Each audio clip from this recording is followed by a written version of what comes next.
Week 13 of 2026, and we are very nearly ready to launch all these little hex boxes out into the world. We are now bridging the gap between the cloud and the local environment here. Today, we're going to look at how we can use OAuth to authenticate to your Google Drive account and list the files on there. This is the very first step that we need to be able to back up those files, list those files, put things onto Google Drive automatically using scripts. We'll do all of it. Before we do any of that, let's visit the PageKey data center. Is it water cooled? No. Is it thousands of square feet? No. Is it fun? Yes. Does it have personality? Spunk? Yes. Look, we got bacon. Bacon is our PageKey internal workhorse. We have eggs. Eggs is new this week. It has all my personal stuff on it. I just spun up Jellyfin. Couldn't think of the name. And finally, we have Chef. Chef is a Mac Mini. He has 16 gigabytes of combined memory. So he's great at local AI, whereas these guys not so much. And finally, we have Berry Zero. Berry, the HexBox that I'm using as a prototype. This is the one that I'll keep even after all the other ones fly off the shelves. Of course, hopefully. So let's jump into the HexBox UI right here, and it's finally starting to serve its purpose as an educational tool. And one new thing that we have is instead of having everything in one global registry in your .hex folder, instead now we have this concept of workspaces, and you have full isolation between them. So I can go into my workspace and just see some random stuff, or I can go into week 13 demo, and it's going to contain all the files that we need to really get going. So we have one contract, one provider, and one item. And as you'll recall, the contract defines the interface. So let's start by looking at that. Our Google OAuth stuff today is going to have start, finish, and list. Start is going to start the OAuth flow. Finish is going to get the token that we actually need. And in between, start is going to print a URL that we're going to open in our browser. And that's going to allow us to log in with Google. If you've ever used rclone, it uses almost the exact same flow. Once we have the token and we complete the finish action, we can copy that token and paste it into list, which is going to hit the Google API for us and return some results. That said, let's take a look at the provider so that we can examine the code that makes this work. So on the provider, it links back to the contract where we just were. Everything's linked together now. And this is Python. All it uses is requests to make web calls. And the two state items that we have to provide is a client ID and a client secret, which we'll see in just a moment on the item. And you have start, finish, list. Let's take a quick look at start. Basically, we import hex and some other things. We're going to get that client ID.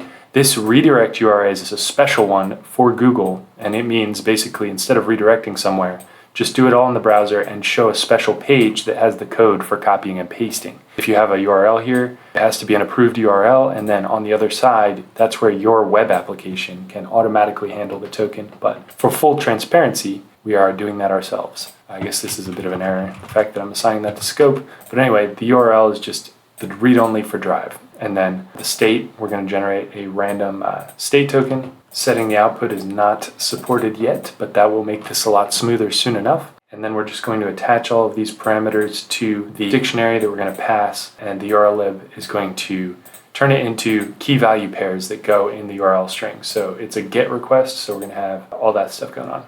Anyway, all this does, it doesn't actually make any requests. It just generates that special URL for you so that you can paste it into your browser. If we click into the item MyGoogleOAuth, you'll see that I have a client ID and a client secret assigned.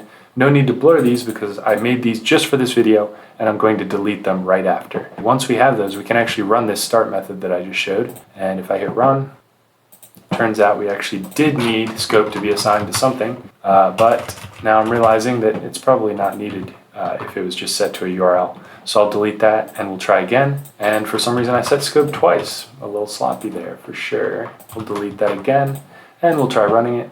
And there we go. We finally get our URL and our state variable. So I'm gonna go visit this URL and I'm gonna need to hold on to the state variable. Okay, and you'll have to make sure to grab that full URL or else it gets cut off. Maybe I should turn on word wrap for this output. Paste that into the browser and you get this. Of course, I'll blur out my emails. But anyway, you get the idea. Since I'm in test mode, this will be fixed eventually, but it does warn me. And then I have this prompt to trust HexBox to see and download all of my Google Drive files I'll hit continue, and then I get this screen with the authorization code. I'm going to copy that code because we're going to need it soon. Okay, now let's finish up this flow. I'm going to paste in the state variable and the code that I just got back. Paste both of those in there, and you can see we're doing something similar. We're just gathering these inputs. We have the client ID and client secret that's set as state for this item. We saw that. And we're going to post to the OAuth API to get the token. This token is what's going to let us actually interact with the Google Drive. So after all that rigmarole, we get our access token and our refresh token if we want to refresh. But I'm just going to save the access token for now. And we're going to need it in the next step. So we can click on list, and this is where the moment of truth, we're going to list some files. I'm going to leave the query blank and just see everything on my Google Drive listed at the top level, hopefully, if all goes well. You can see the Python script here. Pause it if you want to read it. The good part is where we call get on this Google API's Drive files endpoint with all of our tokens and everything plugged in. And we'll see what it does. Of course, it fails. That's okay. Okay, turns out this was an error in the Hex UI that I'll have to fix. Doesn't like when any of the parameters are empty, so I'll just put a space for query and hit run command. It's executing, and we get a list of the files in my Google Drive. You can see I got some random startup checklists. I don't know where that came from. I have some videos and some elevator pitch materials, all this different stuff at the top level of my business Google Drive, which is awesome. So that proves it out. We have accessed Google Drive using the good old HexBox to illustrate every step of the flow. And we see exactly where we're getting data from the Google servers. There's nothing hidden, nothing up our sleeve. So from this, we can eventually turn this into a backup functionality that will be the useful feature of the MVP for the HexBox that you can buy. That's all I got for you today. Please go to tryhexbox.com. We're going to take back tech together. And if you're interested in the HexBox, just hit that button, join the wait list, and I will email you every time I have an update until it's in your home, providing you everything you need to get away from the cloud. And if you don't know what I mean, hit watch video. You can watch the elevator pitch. Thanks for watching. See you next week.